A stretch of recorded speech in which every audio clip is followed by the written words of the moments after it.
What's up, party people? It's Keys Dan with RadioWhat.com, DJLittleRock.com, coming to you live and in living color from the Radio What studios. And this is my podcast, What Makes You Famous. It's an extension of the RadioWhat.com internet radio station that I've been running for quite some time. And if you need DJ services, where do you go? DJLittleRock.com. Check availability and get a free price quote. And maybe you could have me at your next event. I like to party with the people. Coming up on the program today, Chazzidy White. Chazzidy White. Chaz on the beat. Who is that? Well, you're going to find out in the next few minutes, so stick around. You don't want to miss it. This week's shows, hey, thankfully, we're starting to break out of this quarantine due to the novel COVID-19 coronavirus. Yes, we're being responsible.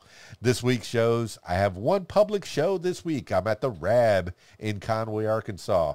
That's right, your favorite place to be on a Friday night, the Rab. It's the video dance party, karaoke jam. Well, maybe minus the dancing. We're trying not to fill up the dance floor. Everybody stay safe and socially distanced from each other. There is food available. There is drinks. The pool tables are going on. They're not doing the pool tournaments right now, but there is the video dance party, the karaoke jam, and I have plenty of handy wipes between every singer. I've been sanitizing. So we did it for the first time last Friday night, and it came out really good. It was nice to see all the people. Now they are keeping the attendance to about a third of the people that they could fit in the Rab, which is about 60. About 60 people can get in. So the Rab's a pretty big place. They have a pretty good air handler. It circulates the air very well. So, hey, if you're apprehensive, if you really are scared of the coronavirus, I encourage you to stay home. Don't come out right now. If you're feeling sick, for sure, don't come out. But for the rest of us, for those that know that, you know, that feel like the coronavirus isn't going to get us, we can come out. And hey, look, I'm not scared, but I'm vigilant. I realize that there's something out there that's killing people, and thankfully it's not too many people. I mean, if you look at the statistics, it's about 0.1% of the people that get it. So, let's go out and play. All right, let's go out and play. The people need to be entertained. So come on out to the Rab, Conway, Arkansas, Friday night, 8 p.m. All right, without further ado, let's get into it with Chazzidy White, the Chaz on the beat. Oh, I'm so excited to learn more about what that is. Skyping Chazzidy White now. All right, Chazzidy. Very good. Very nice to see you. All right. Once again, Chazzidy. Chaz on that beat. Chazzidy White. With a bunch of Z's in there. Tell people who you are. I'm Chaz. I was born in Milwaukee, Wisconsin. I grew up in Houston. I've been everywhere in the U.S., most likely except for California. I do music. I compose music. I play the alto saxophone. I dance. Um, I'm very multi-talented. I can see that. I can hear that. And judging by your social media, I've been following you for a little bit, and I have noticed quite a few things on there. But you're from Milwaukee, grew up in Houston mostly, but you're back in Milwaukee, Wisconsin. How did that trip come about? Tell me about a little baby Chaz, a little baby Chazzidy growing up in Milwaukee, Wisconsin, in the north, a Yankee, if you will, before you're moving. Growing up in Milwaukee, it was short lived because like I said, I only lived there the first 6 years of my life, and then when I turned 6, I moved to Houston, and I back to Milwaukee once I graduated high school.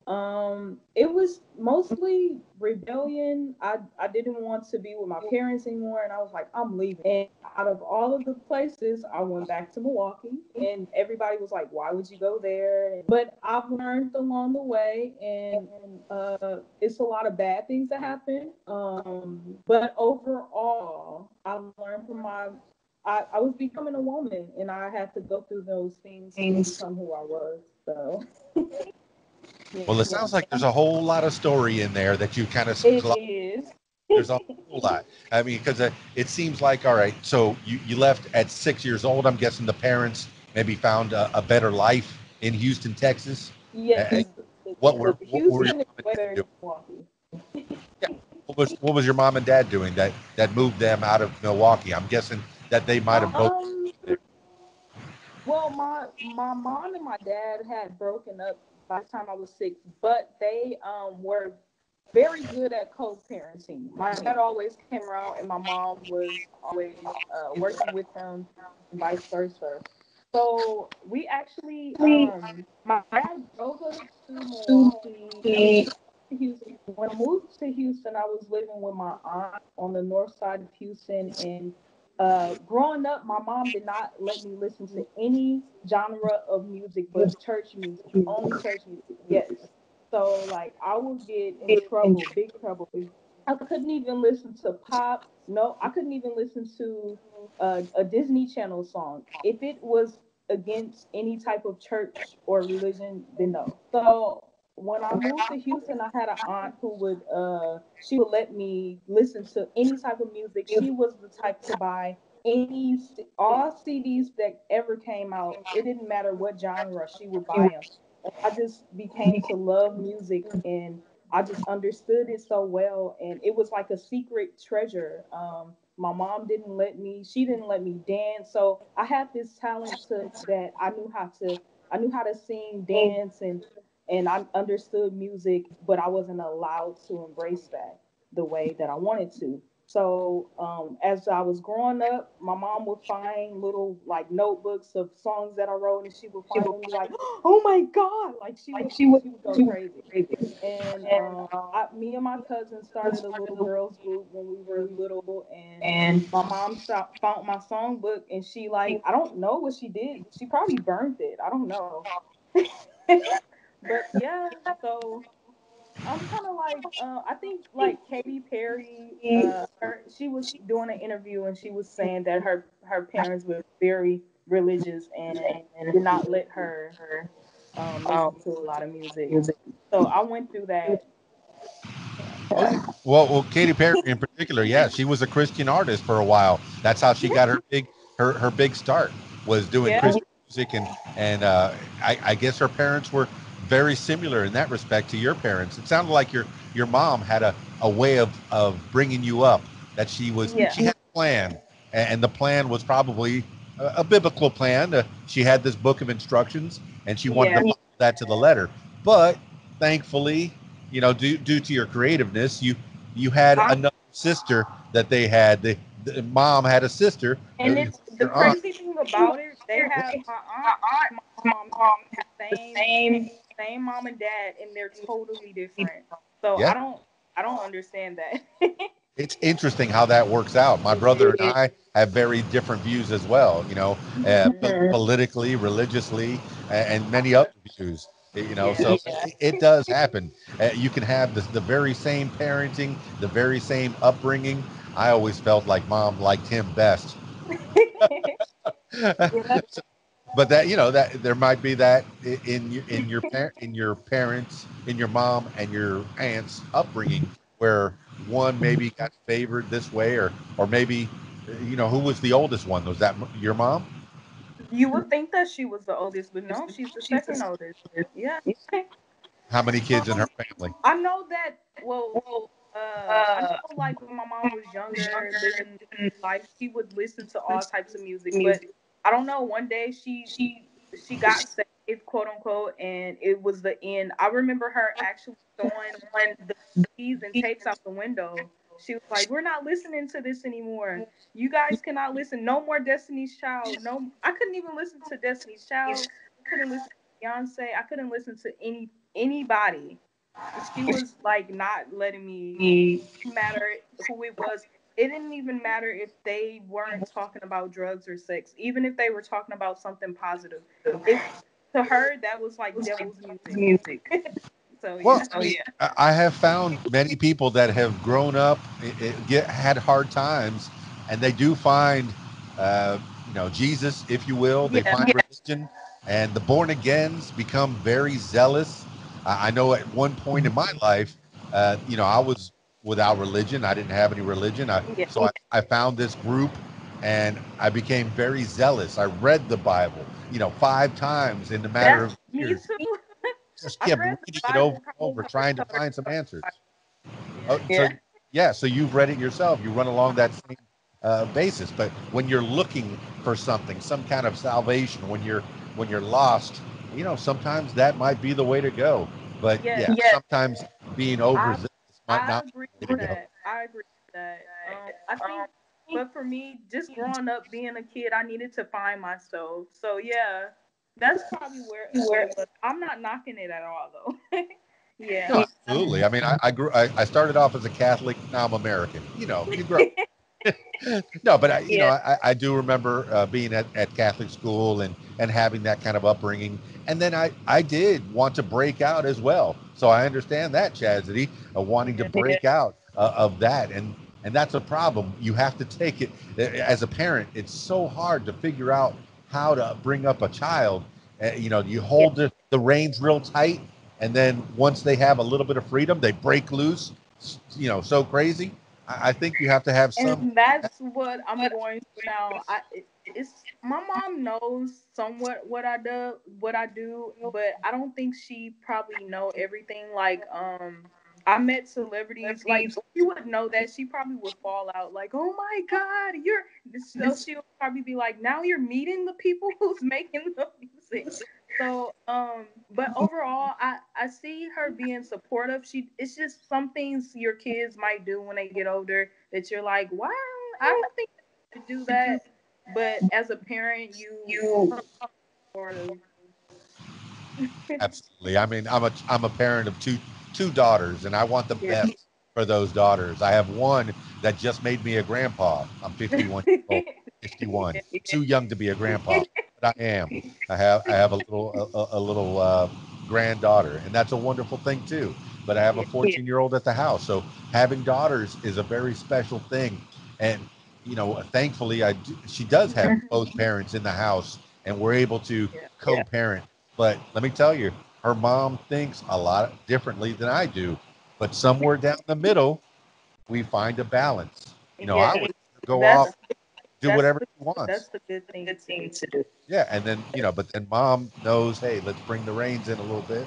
So yeah, but somewhere in the middle, we're gonna find a good way to upbring parents. See, you never know what you're gonna find out on these podcasts. Is a little bit Yeah. about thing, and how you grew up, and we're learning from you, Chazzidy, about how your mom brought you up, and then the contrast with how your aunt would bring you up. So Yeah. you spent My dad, time with both of them. my dad, he never really knew my talent until recently. I went on a cruise with my dad, and on the cruise they had karaoke. So I got up and I did karaoke. He heard me sing and he was blown away. He was like, "Oh my goodness, I didn't even know you could sing." But yeah, yeah. Well, okay, Chastity. When did you develop that, and how did you? All right. Okay. When did you stop fully listening only to gospel music? Do you remember what age that you actually found a different kind of music, or were you always? Honestly, okay. I always would sneak and listen to other types of music, but when I was in 12th grade, this was 2012, so I know like you probably heard Lil Wayne, Drake. They had came out with like the Young Money, so I had for Christmas, 12th grade, I had got the mini iPod Nano. It was touchscreen. I thought I was so cool. It was light pink. It was a cool thing to have. And I had a friend. I didn't have iTunes. I didn't even know you had to have iTunes to download music on an iPod. I thought I was just going to be able to do it like a regular MP3. Had a friend. Me and her had the same taste of music. She downloaded every song. I'm telling you, like I literally had every song on that iPod. And my mom knew I had an iPod. I was older then, so she didn't really like say, "Let me see what you're listening to." But we were supposed to know that we weren't supposed to listen to it. So I would just around that time, I really, really my favorite rapper, my favorite musician that's alive today is Lil Wayne.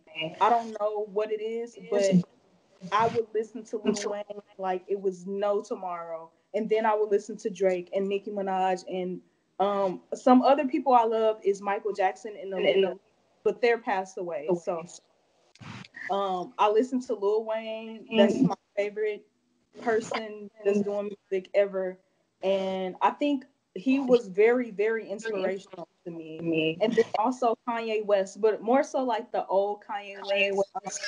And then I You better love him believe now. you better believe people say the same thing. They go, I like old Kanye, but not new Kanye. Yeah. Like So like I'll say I like Lil Wayne, but not Lil Weezy.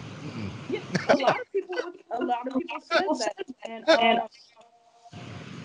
me personally, Lil Wayne is somebody. If that's my go-to music, like if I want to listen to some music, that's the first thing I'm going to listen to. I Oh, yeah. don't really listen to a lot of female artists. I don't know what it is. I think because when I want to listen to music, I automatically just go to Lil Wayne. So I never have the time to divert to female artists.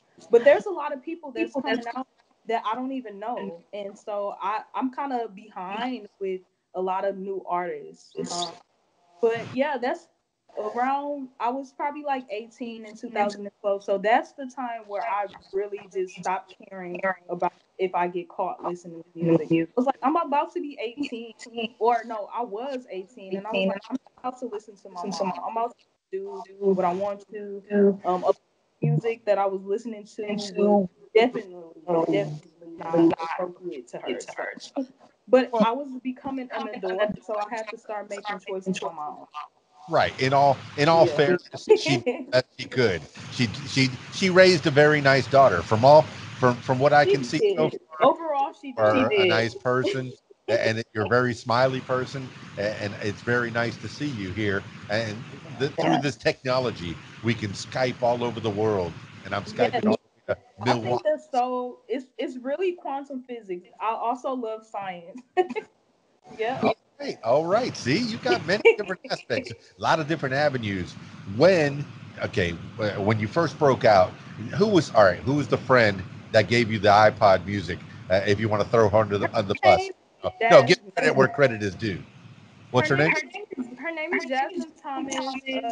We had like our relationship was built on the music. We didn't really have anything else in common at all. She was like more of a hard girl. She was in what is it called, JROTC, like um the kids that want to be like in the military.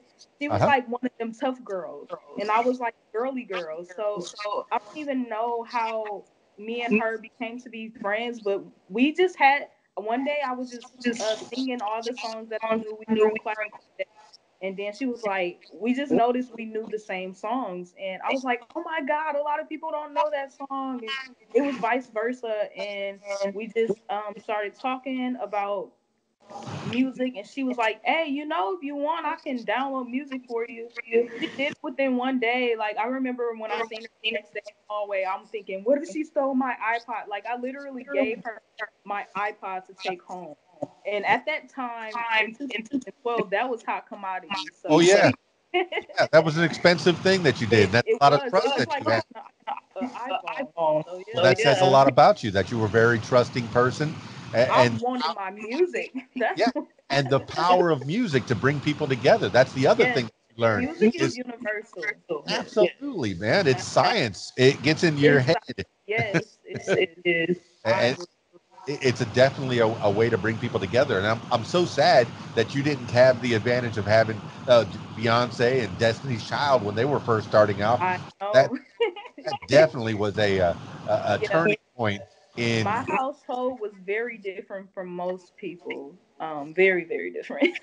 Well, they So ruled the early 2000s where you were yes, growing they up, did. and in I 2012, I guess that was about where Kanye was at his peak, and definitely Lil Wayne and Wayne, Drake for sure. Minaj, the whole Young Money. Yeah, Oh, for sure. I mean, they were well, at the peak. A lot of people. 2012 was a good year for music. I know Big Sean, and it was a lot of people that were just out in the limelight. Yeah. Oh yeah. So I mean, but you get out of high school. I mean, what kind of extracurricular activities were you doing in high school? Did you have In any high school, there? I was in dance. I was on in the dance class, and I also did. I was in band, playing my alto sax. What else was I doing? I was trying to just graduate high school.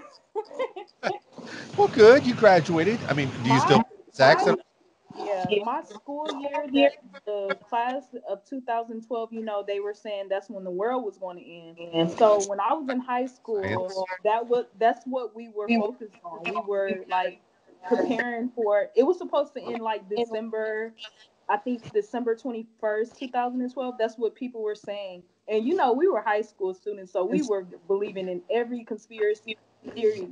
So yeah, we were Well, going yeah, along with it. that was That's the Mayan calendar. They said that the Yeah, Mayans were and that just happened to be where it ended. when it ended. Mayans We lived knew, thousands of we were years pretty ago. sure it was not, but we wanted something to believe in just to talk about. Yeah, every Yeah. generation has their fun. I know the Yeah. year 2000 was a big one. Yeah, I remember that. I was only Oh, 6 years old when that happened. I remember that. I oh, the whole remember world's that. gonna end. All Yeah.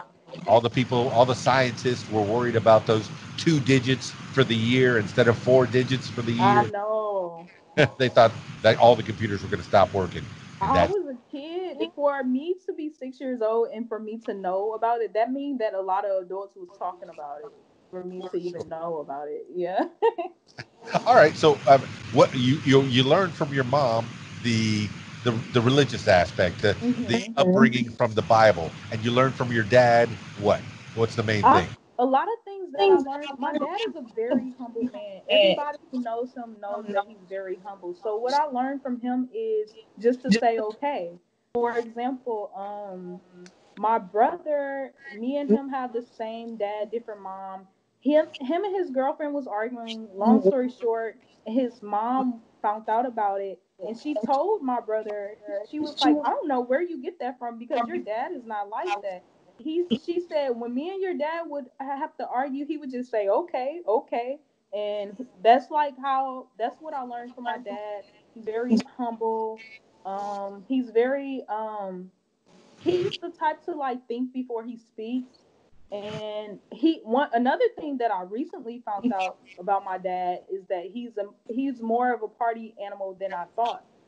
For example, when I was on a cruise with him, I was being quiet because I was around a lot of people I didn't really know, and they said, "I can't believe you're quiet." They said, "You should see your dad." So yeah, he's like a party animal, but he's also very quiet and humble. So that's one thing. He used to be in the Navy. I can tell that he's very self-disciplined. I'm still an adult, and I'm an adult, and he still sends me money. He's always checking up on me and making sure that I'm okay. So Well, yeah. you're Uh-oh.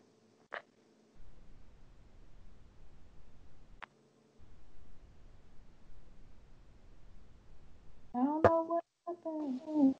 Hello, okay. you there? Yes, I'm here. Okay, good. Okay. No, you'll always be his baby girl for sure. Yeah. So, oh my goodness. Oh, that's great.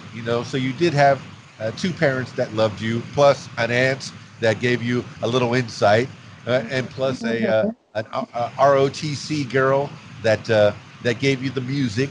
So that's where Yeah. you got your first love. Do you still play your saxophone? I do. I don't play as much as I want to, only because it's very loud. So I'm working on finding a spot that I feel comfortable to play it. I don't want to like disturb my roommates or whatever. So yeah, Don't give it up because that's a I'm not. instrument. My goodness, I can imagine you on stage just showing up, you're singing, and all of a sudden you whip out this saxophone. The people People get so crowd will freak. amazed. Yeah, My saxophone is like it's like turquoise, so it's like really flashy. I don't know, like it's a lot of Instagram pages that have like these fancy saxophones. Some of them are see through. So like when the older I get, I'm gonna save my money and just go all out on this fancy saxophone. it's like buying a car. Goals, I see. Yeah. How much is one of those saxophones anyway? Have you ever priced one out? It depends. You could get one actually for like $250, like a brand new one. But like the more customized it is, the more it is.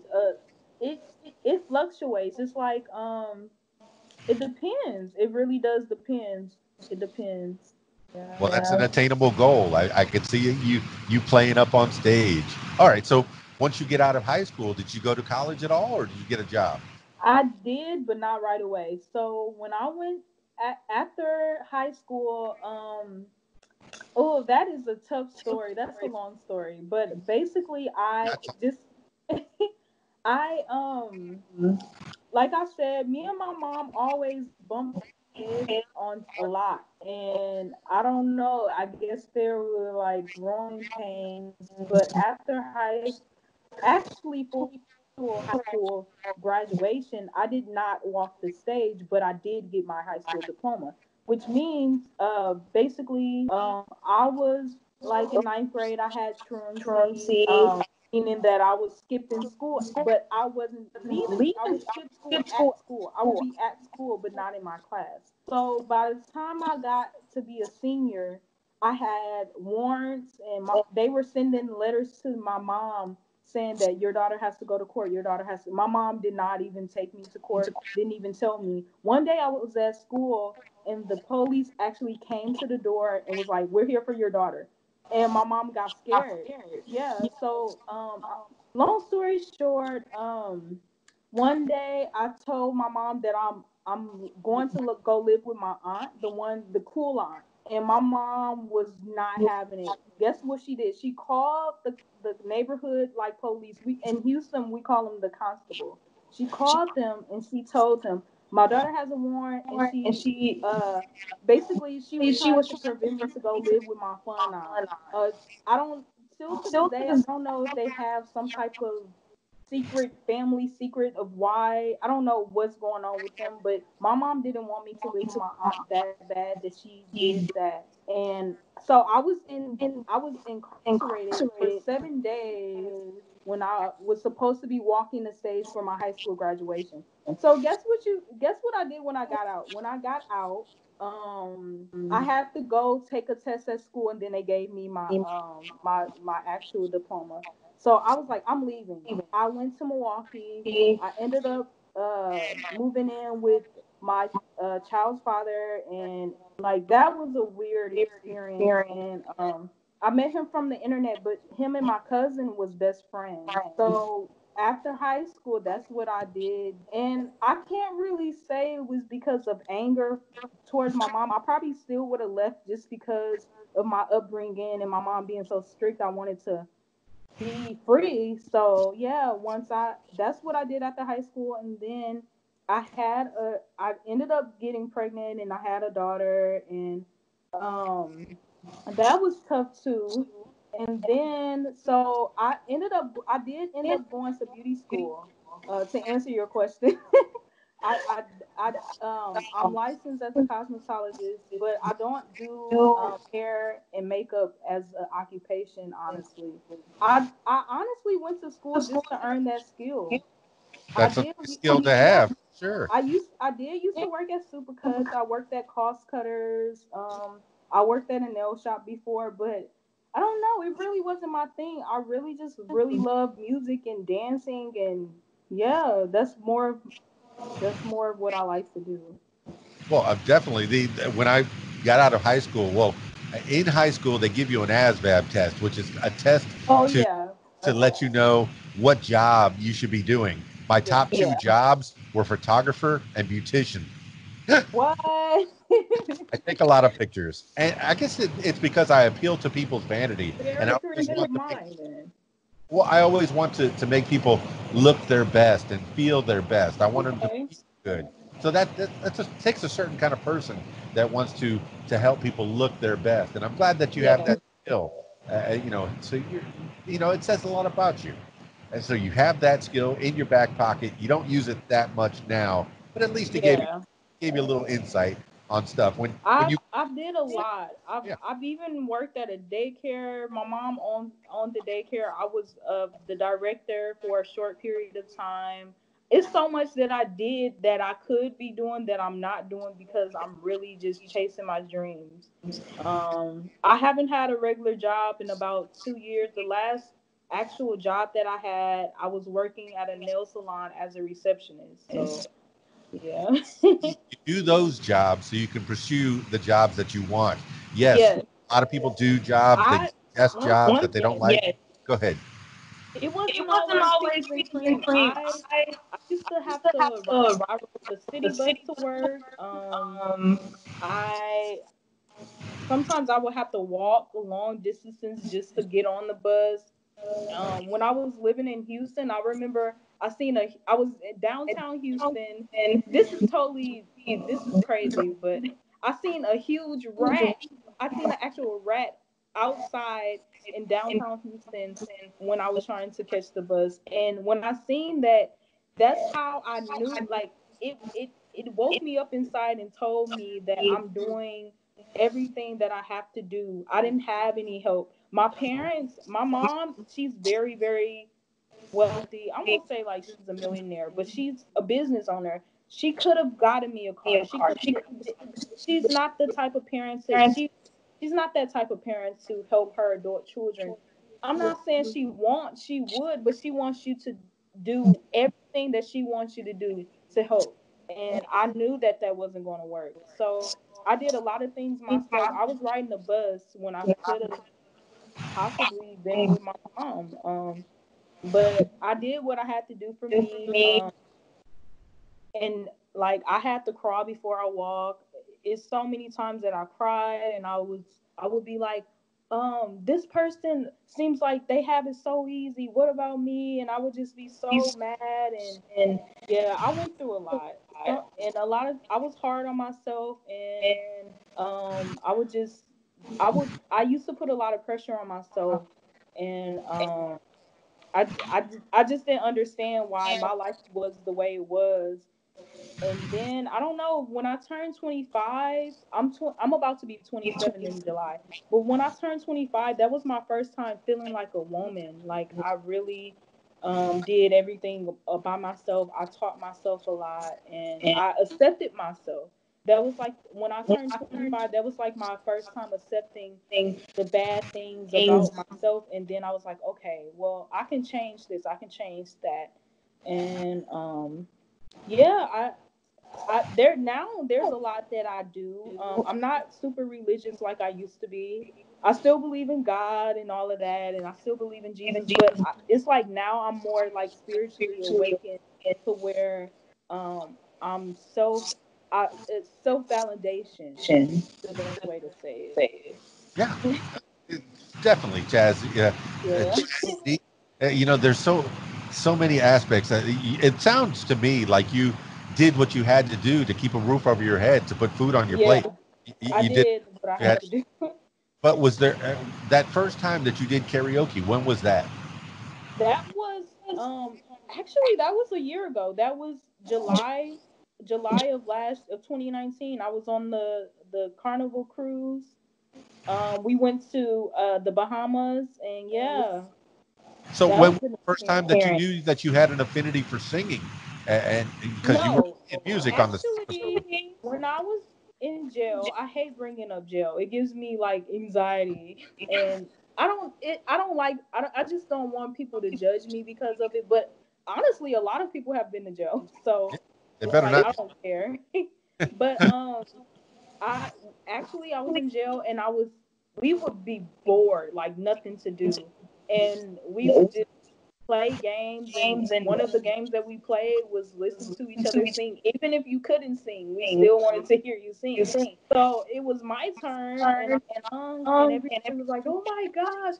And sometimes even like if I'm just when I was in jail, they had like a kitchen and I was in the kitchen and I was cleaning the dishes and I was singing just randomly, not even trying to be heard, and I was singing. My friend walked by and she was like, she's not even the type to give anyone a compliment. She looked at me and she was like, wow, like your voice is very beautiful. the thing about my singing is I don't do it professionally in the sense of broadcasting it. I'm more so I would rather be heard by actual music that I compose rather than singing and rapping. I can hold the flow too. I'm not the best rapper, don't get me wrong, but I if someone asks me to freestyle, it will rhyme, it will make sense, it will have a nice tempo.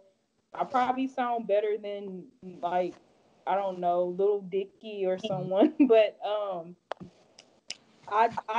I'm very talented, multi-talented, but the things that I feel comfortable with broadcasting to the world is probably me talking and me doing music. I think I'm still kind of shy about singing because um I don't know what it is. Uh I don't know. When it comes to me singing, I am a little bit shy, but there are some songs that I sing all the time that I perfected it to where I will do it. So Well, look out, Nikki. Here comes Chastity. she, yeah, yeah, she's got it all. She could sing and rap. Ah, that's and fantastic. dance. Yeah, Was it? And that's Kanye can do that too, sing and rap. That's Kanye. fantastic. Uh, Yeah. so, oh my goodness! Yeah, you got me excited. I want to hear more. I want to know more about how you came to be the way you are. I mean, you said yes, you were incarcerated for a little while, and for that, I people was. people have a lot of time, and what you did with your time was you Oh perfected a my skill. gosh. Me being incarcerated was the worst and best thing that ever happened to me.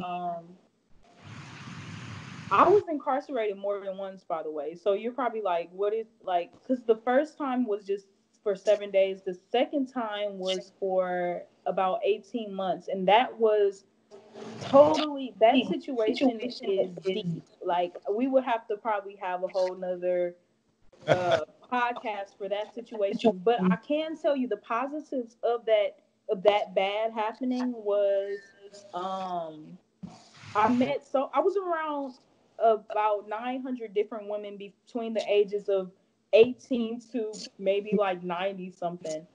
It some I was actually around like all different races of women. So I learned so much. It's kind of like, you know how foster children are around different families and they just pick up. A lot of foster children are talented. And why are they so talented? They watched so many different people and was around so many different people. So that's how it was when I was in jail. A lot of these people that were in jail was in jail for the most stupid, craziest reasons. Some laws in America are just like what? Like to me, a lot of them aren't very. A lot of the reasons the women were incarcerated was not very criminal. It was more so they dropped the ball or they weren't responsible or maybe they like a DUI or something like that. So I was around quote unquote normal people. They just had gotten in trouble. So a lot of them knew how to knit and sew and crochet, and a lot of them would tell me their stories.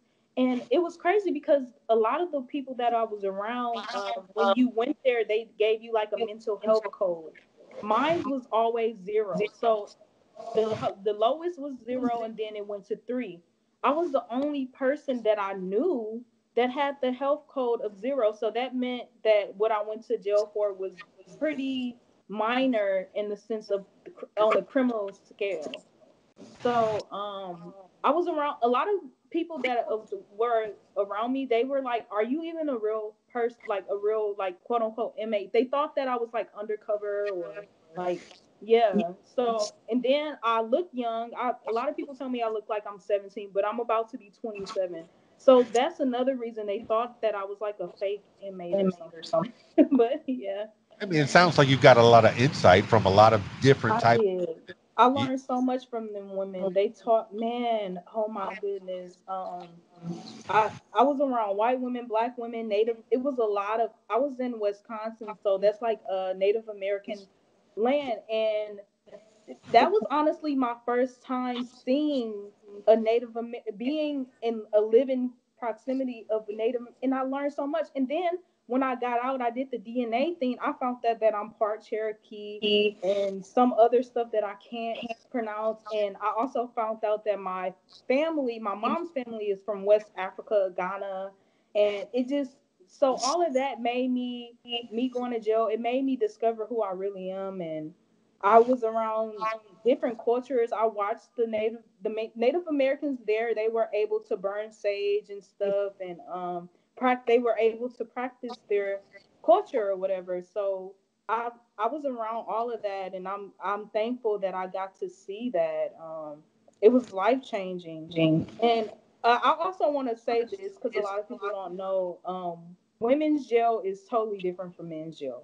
So women get pretty like it's kind of how you see on the show The Orange is the New Black. The women get way more privileges.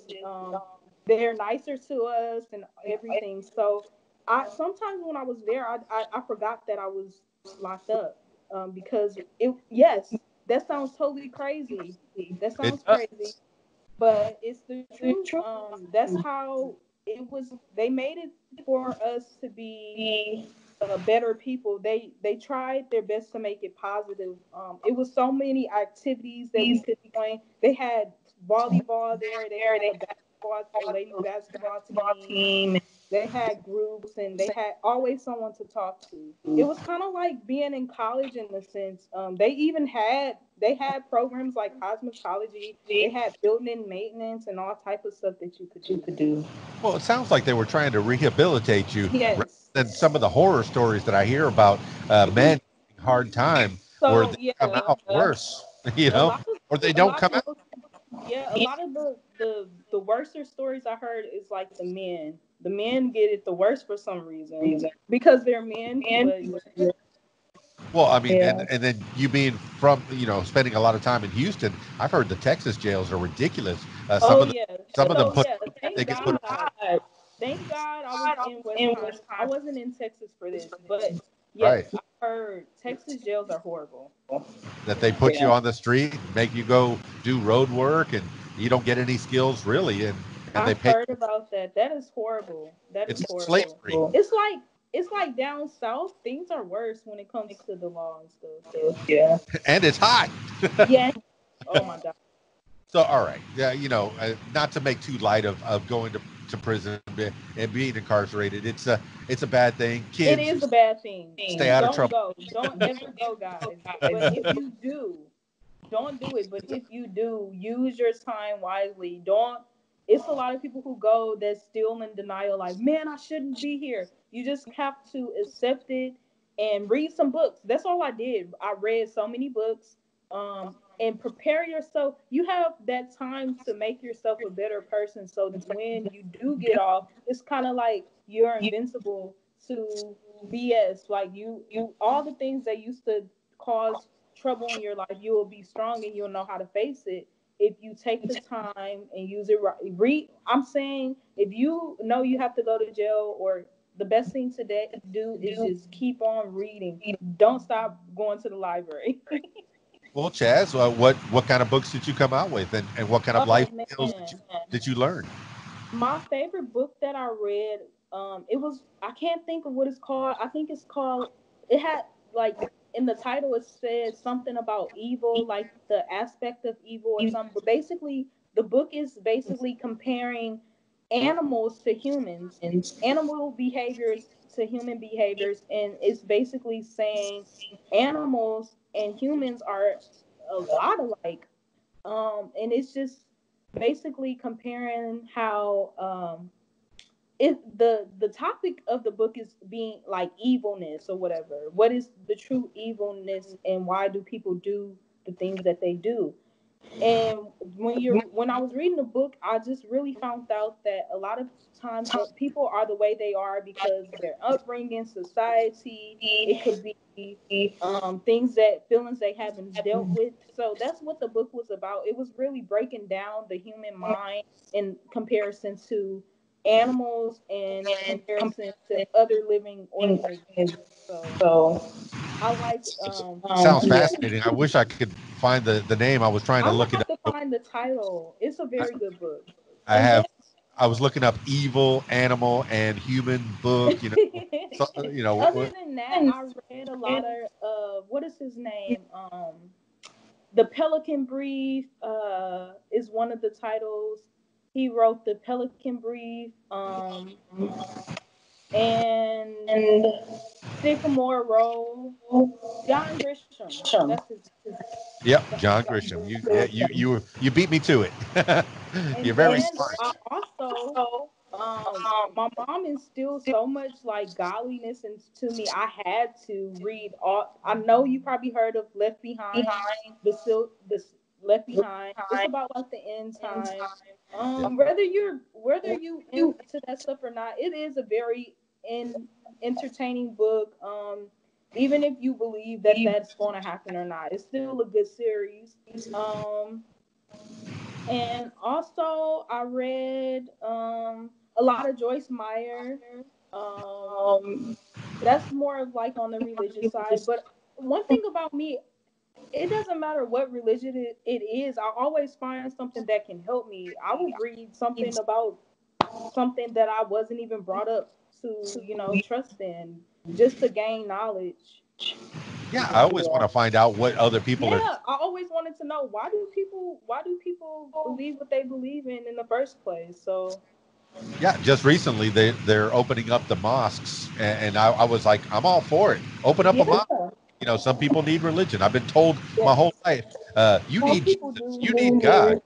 yeah, So yeah, I mean, it's if it gives you a good moral code, I'm all for it. It yes, teaches you how to be a better person. I'm all yeah. for it. Uh-oh, Yeah. my lights too bright. Yeah. No, I like that light. That was good. Oh, okay, that's good. Okay, my camera Oh, makes it look. I no, know it's getting dark where I'm at, and I'm like, oh, it looks different.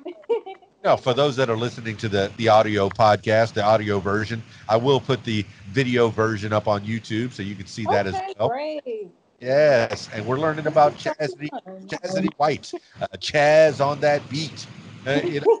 And I've learned a little bit about why it's Chaz on the beat, but certainly there's a whole lot more to your story, and Yes. we got time. I never put a time limit on these things. And all right, so man, you spent your time learning skills. What was the biggest skill that you learned while you were incarcerated that you possibly can use now? I mean, I guess it was the singing.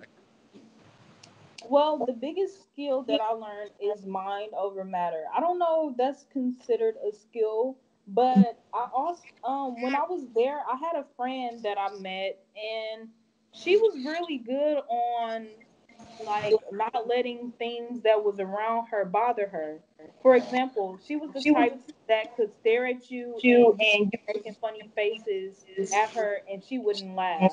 So it's kind of like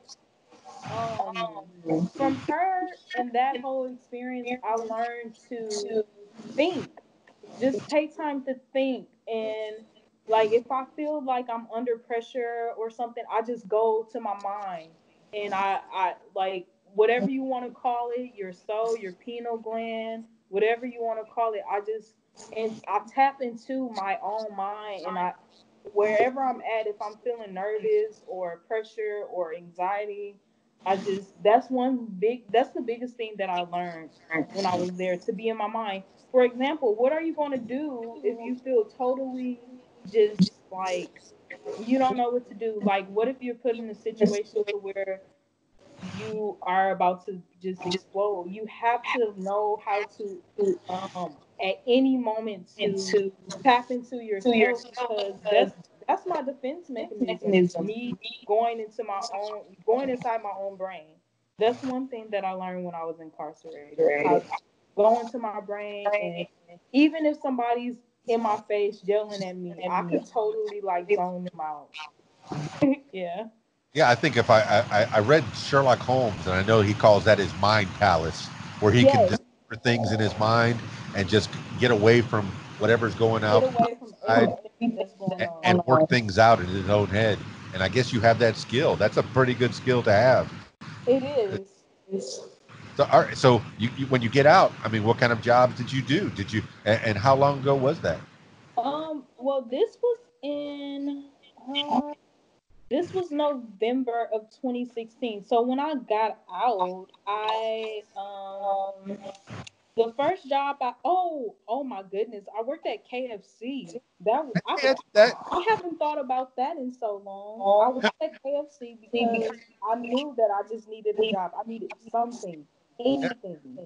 And I was working at KFC and on Fond du Lac in Milwaukee. A lot of people who knows that area knows that that's like it's horrible over there. I know, like probably like in 2015 they were rioting there, and where I was at, my KFC got like they damaged the building, so that was crazy.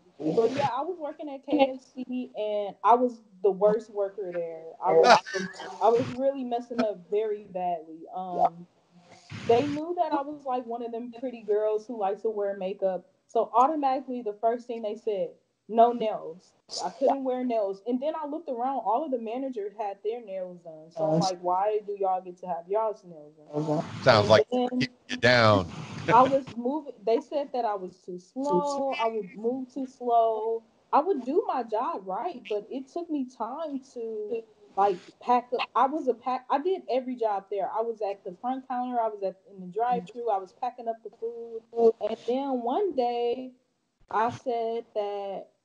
Oh, I actually was. I got pregnant. I ended up having a miscarriage though. But don't feel sad, guys, because I really did not want to have another child. So don't get It sad happened about for a that. reason. Some people would So say. yeah, that's I ended up quitting that job because I got pregnant, and then I also started cosmetology school. And thank you, Uncle Sam, because I was getting money from from school and from financial aid, so I didn't have to work anymore. So yeah, I that's that was my first job. So after beauty school, I liked KFC. I was a QSC leader. I worked all the different jobs there. I even I cooked. can't say that I hated the job. I just hate that I wasn't efficient. I hate that I didn't know I couldn't keep up with everybody else. Oh, understood. Fast food is not for everybody, and it does have its pressure. I know And in the through. I just remember I like the atmosphere was very oily because like all the grease that we used to cook. And I remember like I told my boss one day and I was telling her like I've been breaking out. I was telling her like I've really been breaking out. That's because all of the oil that was in the back in the kitchen area was getting trapped in my pores. And I was like this job I was like I need to quit because I suck already. Everybody complains about my work ethic. But one thing everybody always said is that I had good customer service. I always had great customer service. They just said that I moved too slow. this So job's no good. yeah, Time to get out of there.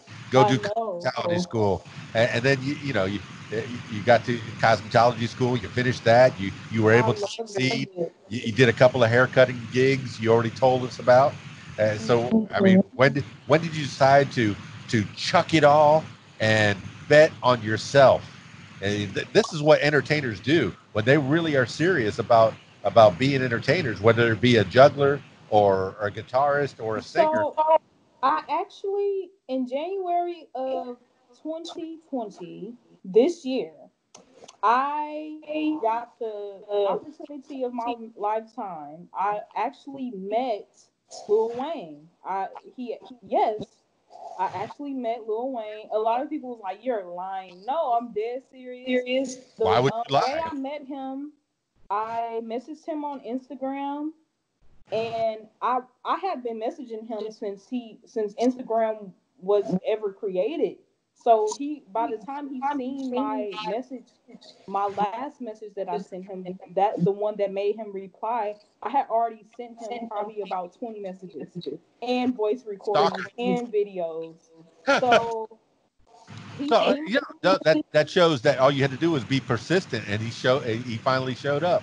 and That's great. I'm very smart and I know him. When I say he's my favorite artist, I know him. So I knew at that time first of all, he's not the type. He's not big on social media. Now he is. I don't know why, but all of a sudden now he's posting more. And I think because he recently released the album, so he's more social on social media. But at the time when I messaged him, he was not social, so I knew it was a better chance of him seeing the actual message. And I don't know. You can call it luck. I don't know what the hell? I don't know. I'm pretty sure he gets thousands of messages a day. But me, I was persistent with it, and he seen it. He liked what he seen, and we set something up for me to meet him. So yeah, I actually met him. I did not.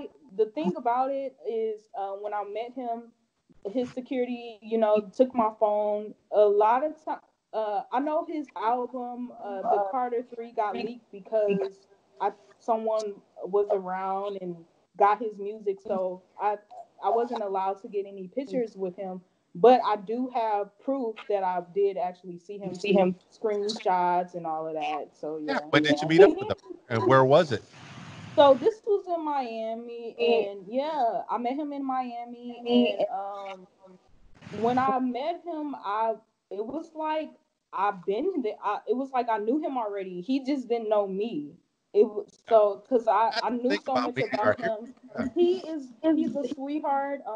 He's a gentleman, and just like you might see him on TV, that's how he is in real life. He's not like a fronter. He's not like somebody who's pretending to be someone that's really how he is in real life.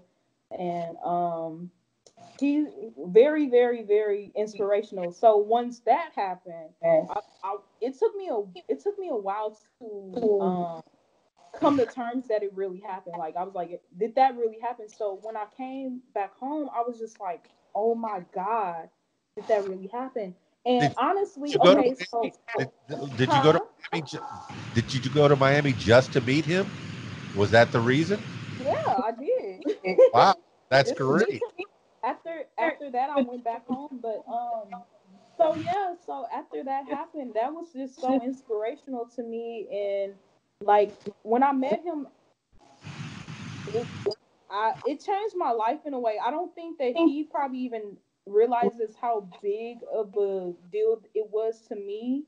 But to me, it meant the world to me, and it was very inspiring. And yeah, it was um very, very, very inspiring. Chaz, that's one of the powers of celebrity is they can inspire people. You see some of these celebrities that are up there and they voice their opinions. The reason they do that is because they do have that power. They do have that platform. They Uh do have oh. that ability to inspire people. And Lil Wayne, whether he knew it or not, he's been inspiring you for a long time. But he doesn't. I didn't even get to talk to him about that. I didn't even. I was just so intrigued. Like when I went back home, I was like, "Why didn't I say this? Why didn't?" But sometimes you don't have to say things for things to move and be done. Like for example, I seen him when he was like in his studio or whatever, and he was working on some music or something. I don't really even know what he was doing. All I know is that he was working with on music, and I seen him doing that, and I was like, just seeing that was inspiring. Just seeing that was more than anything he could ever tell me. So it was like, wow. Um, and then it's like when I met him, I met everybody who worked with him.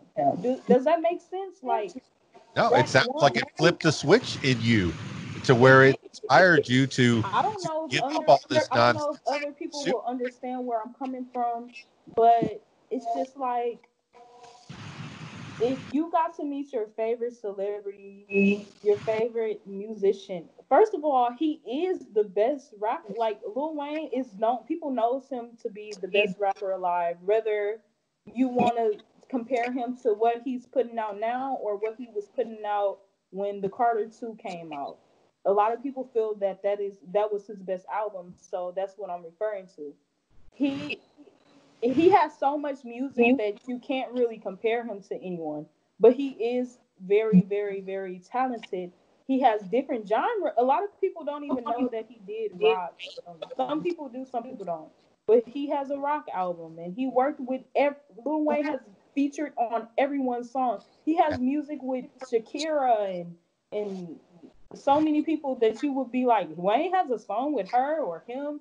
So it's like when I met him, I met everybody who he did music with. Like that's how it felt to me, and it was just so inspirational to me.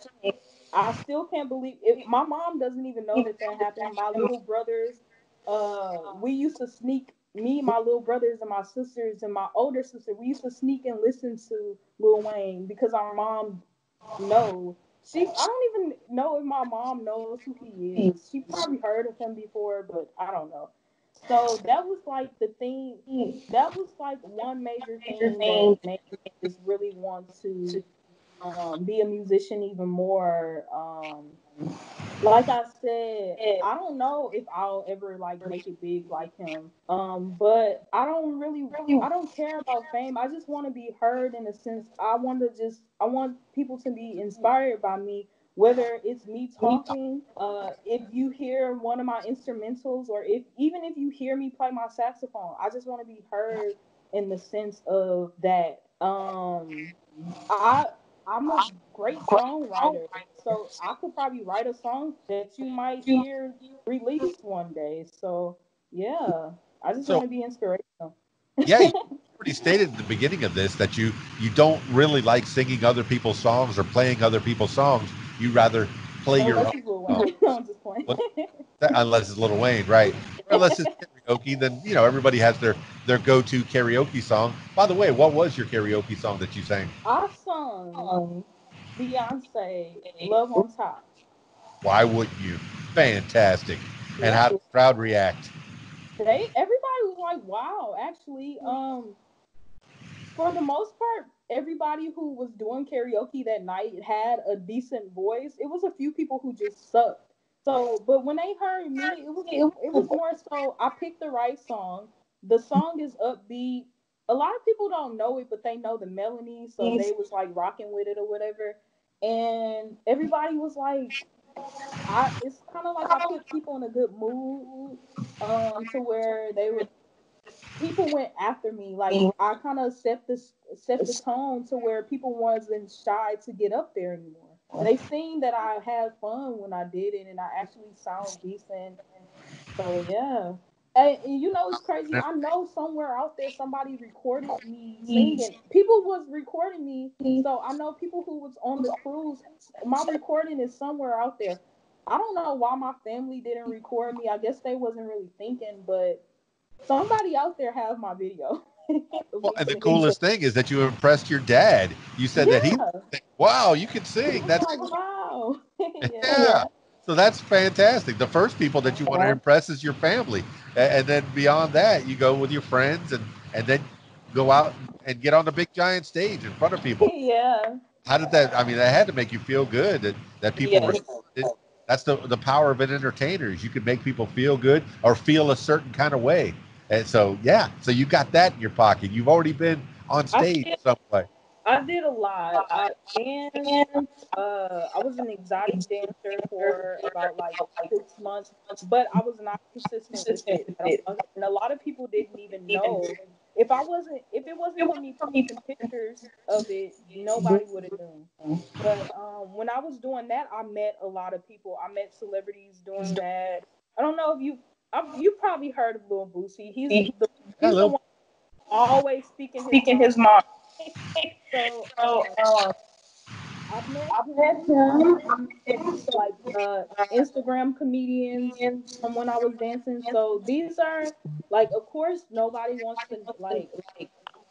I don't even think my dad doesn't know about this yet. But if he was to find out, he probably would be very very upset. But he knows that I had to live my life. I'm not saying you have to be a dancer to live your life, but for me, that's what I did with my life to I'm not like inspiring girls to do that, but if you do, don't do it. But if you do it in a way to where you can live to say that is something that you went through and not something that you wanted to do because you felt like you had to, if that makes any sense. Oh, I mean, hopefully you had some kind of a good experience there. You made I some money. did. I had You good experiences and very bad experiences.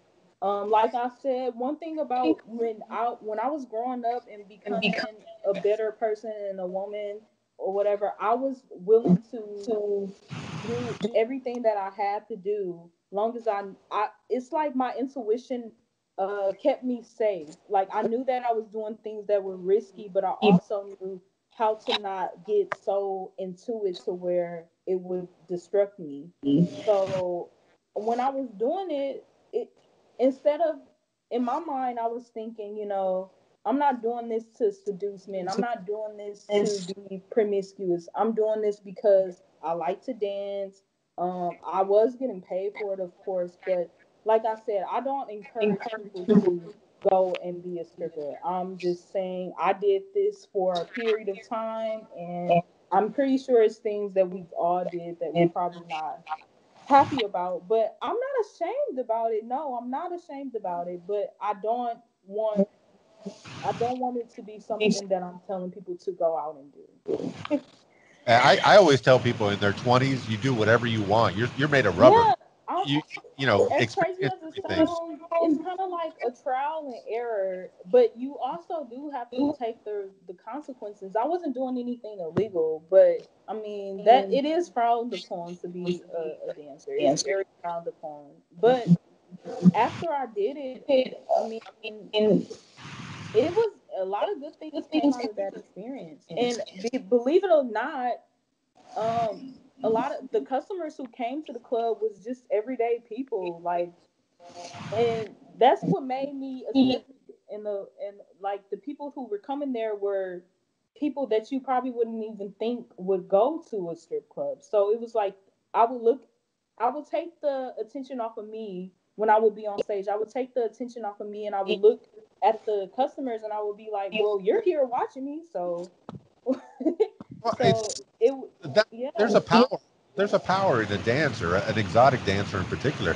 A lot of guys couldn't see a beautiful woman any other place, and yeah, for all amount of money, they get to see a beautiful woman. So you provided yeah, a service, and as far as I can tell, it's not illegal. As long as yeah. you're in a proper place. So I think you did just And fine. I You met did a what lot of I met a lot of cool people. I had so many business opportunities from it, and I've met people in the music industry. And one thing else about me, while I was there, I would always be in a DJ booth, like whenever it was like a slow night. So that's how I also knew that I had this gift, because I also, like, first of all, I understand music composition. So most people, when they hear music, they're just hearing the music. With me, I'm hearing quarter notes, half notes, 18th notes. So in my mind, I'm understanding all of that. So it helped me become a better dancer because, like I said, my nickname was Chazzonnabeat. And when I'm dancing, I'm actually on beat because I understand this is a quarter note, this is a half note, this is 4/4 time signature. So yeah, it just helped me. Music is universal, and I use that to talk to the people, talk to the customers, and dancing is also universal because you're dancing to music. So I so have Chad, my own I, little style. was it Like was this the kind of club where you had a gimmick? Like some of the girls were cowgirls, and some would dress in leather, and some, your so gimmicks. okay, I worked at so many different clubs, but yeah, some nights we would have like a lingerie night, and then we would have like Halloween, you could dress up, and then Valentine's Day you could dress up. So me, most of the time, like, one thing about me, when I'm very attractive. I know I look good to me. But once I wear makeup, it enhances everything. And sometimes I look different, like a whole different person. Each time you can do your makeup differently. One day I will have the Chinese bangs and all of that. So sometimes, like when I put on makeup, I look very, very Asian, and people would think that I'm mixed with. Some people would say Chinese, but No, I'm not mixed with China or anything. So when I would like, they would call me like a China doll or all of that. So that's if you wanted to like put like a character on it, that's kind of what people would. I wouldn't purposely do it, but that's what people would say. It's And theatrical. I always Yeah. I looked young too, so a lot of people thought that I was like way younger than what I was. Well, But it all worked in my favor. you got the cosmetology skills, you had the hair skills, the makeup skills. Oh So yeah. So when yeah, I would go to the club, my hair and my makeup would be, you know, good, and people would wonder like who's doing it, and it would be me. I wouldn't even tell people that I did hair and makeup. yeah. Oh, so you never did any for the other girls? No, I like okay. So when we would be in the dressing room getting dressed, they would ask, "Oh, can you do my eyebrows?" Or I would do it, but I would not. I It's like that's common. A lot of people who do hair do not who doesn't want to do it for other people will not tell you. And I was one of them type of people. I don't know what it was. I just I get anxiety when I touch people. So I think that's part of it. And then I also, oh my gosh, if you mess up on a lady's hair, you're forever the cosmetologist who did somebody's hair horrible. And I was just always afraid of fail. I was afraid of messing up on somebody's hair or makeup. If I mess up on my own hair and makeup, that's fine. But if you do it to someone else, you'll always have that reputation of being the one who messed up somebody's eyebrows or hair or something. So yeah, I could see that, Chazzy. I could I see know. that. All right. So since January, since the meeting of your hero, one of your heroes, Mr. Lil Wayne, Mr. Lil Weezy himself, since January, what have you done to further your career in music? And I I'm fully okay. I'm fully aware. Now, I'm going to finish it off with I'm fully aware that we're in the middle of this coronavirus, so that I pretty much know. stopped everything. But You in know, January, what were you thinking about doing? ironically, the coronavirus has been beneficial to me. Well, I won't say beneficial, but I'm gonna just say I already was working from home. So with people having to be at home, more people was on the internet. I was able to make beats, and I actually sold a beat, and I made a website for myself. Um, so this is and I wrote songs, and also I don't know, I think it's like a mind thing of me just being inspired. I've started every morning I'll like freestyle, like doing poetry, freestyle poetry, and I'm just like really it sounds really good. And I on my phone I have like so many recordings of me just talking and doing freestyle poetry, and it actually rhymes and it sounds good, and I'm like wow, like and all of it is just stuff that I've been keeping inside, and I'm just letting it flow out of me every day. I do it every day because I want to be consistent, and like I said, I don't work, so I every morning there's things that I promise myself that I'll do on a daily basis. And I say every day I'm going to create something, even if it sucks. Even if what you create sucks, that's what editing is for. You have to edit. When people go into a recording studio and record their music, they edit it. You have to edit it. Even if you are a freestyler, you have to edit it, because what if you say something that's quote unquote maybe offensive to the group of people, and you might say something you didn't mean to say, or people edit their pictures. It's okay to edit. People feel that if you edit then it's not original. Yes, it is original. You just made it better. But that's what I do every day. I record myself playing my it's either me recording myself playing my saxophone, me talking, or I'm taking a picture. A picture is worth 1,000 words. So even if you and another thing that I do on a daily basis, I write down my dreams. My dream, they say people who can remember their dreams and have vivid dreams have higher IQs. My dreams are, I have dreams that have came true before. So my dreams give me inspiration too. For example, I can be dreaming and I can write a song in my dream and remembering when I wake up. I swear to you, right hand to God, like I'm not lying. It's a gift that I have. I think the year 2020, I started. They say like that was the year to where people would start seeing things, and this year has been like everything that's going on now. I dreamt about it in 2000. I'm not saying that I knew that the coronavirus was going to come, but I have so many friends who can vouch for me. And I told them, I said, I told them 2020 is going to be, I told them something's going to happen. I told them it's not necessarily going to be good or bad, but the world is, I said, it's going to change the whole world. It's people who heard me say this. And they were like, whoa, what if you were talking about the coronavirus? But I didn't see in my dreams, I couldn't see exactly what it was. So that's another thing that where I get my inspiration from, my dreams. And um I know I'm all over the place, but yeah, those are the things that I do or try to do on a daily basis. You have to be dedicated, and you don't even really have to put that much time to it because sometimes stuff just build up. Like for example, if I just stop right now what I'm doing and look at all the things that I recorded so since January 2020, I probably would have an album out if it, you know, if I edited everything and went to go record it. Yeah, I mean, So every day, that's what I do.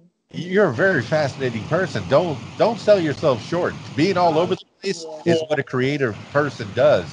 You use different parts of your mind to do different, So making now beats, singing I've songs, gotten, I have sacrifice. no, I'm proud of myself because I noticed that I've been learning how to put everything together, and make everything work together because essentially everything in the world is connected in some way. That's my belief. And I don't know if you've ever heard of this website called Gaia. It's spelled GAIA. It's becoming more popular. It's kind of like a spiritual YouTube. They post all types of like fascinating videos. Everybody that makes a video on there is educated and they're licensed to do so. Like there's doctors on there, and there's prophetic people. There's psychics who's like, you know, they have good reviews and everything. There's people who talk about things like quantum physics and all type of different sciences. So I get on there. It's about like 12.99 a month. They have like thousands of videos of all types of topics, and that has been very mind transforming to me. To where it's helping me bring everything together in the sense of at first I would be like, why do I think this? Why do I have all of these ideas? When I was in high school, I remember people used to call me like the crazy, not the crazy girl, but like the random. They everybody would say that I'm super random, and you would think that it's a compliment, but I used to get offended by it. Like I used to think that they would mean that I can't stay on task or I'm just too much. And that's how it used to be when I was growing up. Believe it or not, I used to get bullied. But I also like it was a lot of people that were like me who were quote unquote called weird. So I always like had a like at least two good friends to where Indeed. that's all you need, a couple friends. So like my high school was basically like everybody knew each other, so I was automatically everybody was popular. But some people would like I was one of the people who didn't people didn't like me. And I remember one day I was in class and this girl, she noticed like something is weird. She said, why don't anybody like you? And I just looked at her and shrugged my shoulder. Like people did not, it's not like I never did anything for anyone not to like me. They just did not. People just did not like me, and I started figuring out that a lot of people who make it big, people didn't like them when they were little. I've watched documentaries about Beyonce. I remember like they were saying when she was a little kid, like the little girls did not like her just for no reason. When I remember being in ninth grade and this girl, she was like, "Oh, that's Chastity. I don't like her." And in my mind, I was like, "I don't even know you. I did not even know this girl." it was probably like the third day of school, so nobody even really knew anybody. But I don't know. Now that I'm grown, it's like, when people are adults, they don't say, "Oh, I don't like that person." It's more so, "I don't care. I don't care too much about her." So that's like, and it could be jealousy or whatever, but I don't understand why anybody wouldn't like me, because I really genuinely love everyone until they start showing me their true colors. It makes me not want to be around them, but I can still communicate with them. I could still, be cordial, Yeah, you're a nice person. I never met a hater that was doing better than me. So Exactly. yeah, there's something that they found about you, that they admired something, but they didn't know how to express that admiration. And That's and when my one day I was really thinking about it, I was like, I think what it was is I've always had the talent, but I wasn't able to embrace it. And I think people would see that. Even though people probably didn't know that my mom didn't let me do what a lot of kids were able to do. But some type of way, they seen that in me, that something was holding me back. They didn't know what it was, but they knew that I was they could do whatever to stop me from going full out, from being 100% great. So I think that has something to do with it. good. I mean, you've worked through it. I You've thought thought about about a it. lot. Yeah, you've Yeah. come through it. But I can see that you're a very insightful person. The Yeah. dreams, you find stuff from your dreams. You have visions of things, Yeah. I and do. maybe the vision wasn't a specific to what it was, but you knew that something was going to happen this year. And I know Yes. that we're going to get through this. No matter, Yeah. as We we are were. going to be okay. So I mean, and I know that there's other things going on in the world. I mean, this thing with. Yeah. I mean, And what? the one thing that I always say to people, like, people are like, we're living in the last days and stuff like that. The world has been going through so much chaos since the dawn of time. A lot of people don't even realize we had the whole Spanish flu. We had all types of. The world has been crazy. I just think that it. I don't know. Maybe I don't know why things seem to be so much crazier now. I just think that now things are happening faster, at faster rates. The craziness that's happening. Yeah, in Africa, they thought that the Ebola virus was done, and here we got some brand new I Ebola know. on over there. So I guess viruses have been around since forever, since before we were around. But I I mean, just don't think that people should live in fear. I think that if you have one thing that I learned from that website I was talking about fear is um fear. If you have fear about anything, research that topic to the nitty gritty, get to the bottom of it. You are going to overcome your fear. If you Fear is just lack of knowledge. You don't know about it. Yeah. all right. I mean, shoot. Well, that brings us to right I now. try. What's happening? We're I try. No, you've blown my mind, and I know that there's so much more that we could be talking about. But I do want to get to how to promote you. You say that you built a website. What is the website that people can find you at? Okay, I will probably have to spell it out. But it's Chaz. It's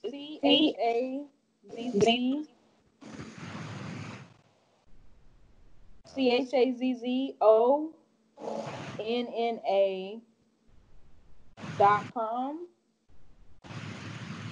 Okay. And I hope that I'm saying that right. I'm hoping I'm saying. Well, But I if definitely. not, if that's incorrect, because I just made the site, I'll have to pull all my information up. They can follow me on my Instagram, which is, I can spell that out. My Please. Instagram is CAMPAIGN_GODDESS713. I Okay. know that's a lot. So Say it's that. campaign_goddess713. Okay, yes, I know I found that one, and I'll put that in the show notes so people can find out more about you. I mean, how are you sustaining yourself nowadays? Now that you say you work from home, what kind of work are you doing from home? So I have my website. I also I have like a mentoring. It's a mentoring app, and you actually get paid from it. I've been doing that, and other than that, I've been just I'm starting to post more on YouTube. I think I only have like 2 videos up, and I also partner with my friends. I've been doing skits like on Instagram with some of my friends in Milwaukee. Another thing I want to say, Milwaukee is becoming known. A lot of people are making it big from Milwaukee, so y'all might start hearing that name Milwaukee more often. I've been seeing it on the news and everything. A lot of people only know it because of the Milwaukee Bucks, and yeah, but that's what I've been doing for a living now. Every once in a while, I will do like twerk dance, like twerking, and I'm teaching girls how to dance because a lot of people don't know the thing about twerking and stuff. It's actually cultural. They were dancing like that in Africa a long time before it became actual thing. So you know, like how they have belly dancing, that's really what it is. It's really just a dance. Dance is cultural. So now it got like this whole reputation of, I don't know, people put it out of its own play. But that's twerking. If you look it up, you will see that it was in Africa. The women, um like, that was cultural. It was like ritual. So yeah. You're teaching me a lot, Chazzidy. I never knew I was going to learn this On that, much. I'm a person who studies everything, and also you can knowledge on who you follow on Instagram. A lot of Instagram like post informative content about all type of topics. So you gotta watch who you follow on Instagram. Some people are they post good content to where you can learn from it, and then some people just post things that don't even matter. Hey, but yeah, that's a cool thing about this internet. No matter where you're from, yeah. you have a platform. Whether you're from Also, Milwaukee, Miami, or Conway, Arkansas, where I'm at right now. So listen, if it was not for social media, I would not have met Dwayne. I would have not have. I wouldn't even be talking to you right now. that's If it correct. I'm wasn't for so social glad media, we found each other. use social media to your advantage. It's social media, the internet. Period is the whole wide world web. The www. You can reach anybody in the world that's on the internet So if you know how to use it as a database, it's just like going to the library online. What do you want to learn at the library today? Go to Google, type it in, and learn about it. Chazzidy, Chaz on the beat. What's it? Campaign or is that what? Say that one. It's my Instagram is campaign_goddess713. I know Fantastic. that's a handful, but when you see it, it looks good when you see it typed. Well, I want to make sure that I get all that and put them in the show notes. People are going And to I'm find and more about. my website is I literally like, that was actually yesterday I did my website. So yeah, I'm yeah. We're on the ground that's floor. It's that's a whole new that's era of Chastity White. We're just learning about you, and you're just beginning a whole new chapter of your life right now. That's fantastic. I like joining people when they're just starting out, and yes. you know, and making a turning point. And I'll say happy birthday in advance, coming up real soon. Thank you. Yeah, you have good memory. Oh, You have very good memory. no, July 20th, I turned 27. yeah. So yeah. I like to stay in stay involved with the conversation that I'm having, and I'm learning a lot from you, Chazzy. I Yes. appreciate that, and I do want to catch up with you as time progresses. This is not going to be the only conversation that I want to have with you. As time progresses and you start doing other things and making beats for people and meeting celebrities and doing what I you do. hope more is to come. There is more to come. I know. Yeah. I know there is. You're too smart to not want to break out because you use your time and your mind palace. Yeah, my mind palace. To find out more things. Rather than staying uh, docile and wanting to stay in just one spot. You want to go out to the world. You want Yes. to spread this music and your love of various things out to the world. So, all right then. Usually I finish these things off with last words for the people. So, Chazzidy White, I'm going to give you the chance to give the last words for the people. Um, it can be words to live by, or it can be just whatever pops up into your head at this moment in time. Last words for the people. Chazzidy What's White. popping up in my mind right now is uh, I just want people to live in the moment and just anything that might be holding on to the past. Meditate. That's what I want to say. Meditate. Meditation. If you don't know how to meditate, find out how. If you have a spouse or if you live with a family, me, I'm alone. I'm always alone. But if you have somebody who you're living with in your household, pray with them, meditate with them, whatever you want to call it. This moment of silence each time, every day. Tell that person that you love them, and just be a humanitarian. Give to people, and just don't stop the love. Don't stop loving each other. That's all I want to say. That's my last words of wisdom. Well, there you have it, party people. Chazzidy White, Chaz on the beat, the campaign goddess 713. It's campaign underscore goddess 713. That's her Instagram, so you could find her there. Now I'm going to try to throw all the links on the show notes just below. So if you wherever you're looking at this, if you're looking on YouTube, it might be a little harder to find it. But certainly if you're listening to the podcast version of this, the show notes should show up on whatever app you're using, iTunes or iHeartRadio or Spotify, whatever, Google Podcasts, or Podcast Addict, the one that I use when I listen to podcasts.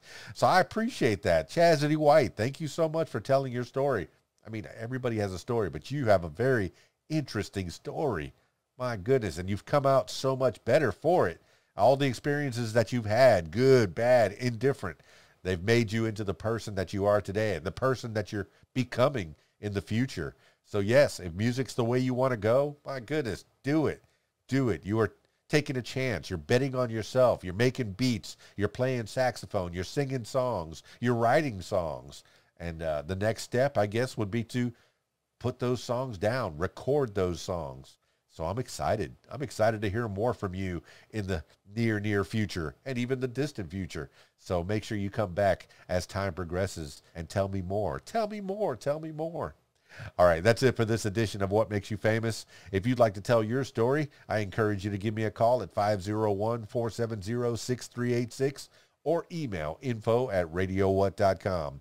That's it for me. It's Keys Dan, radiowhat.com, djlittlerock.com. Peace. I'm out of here.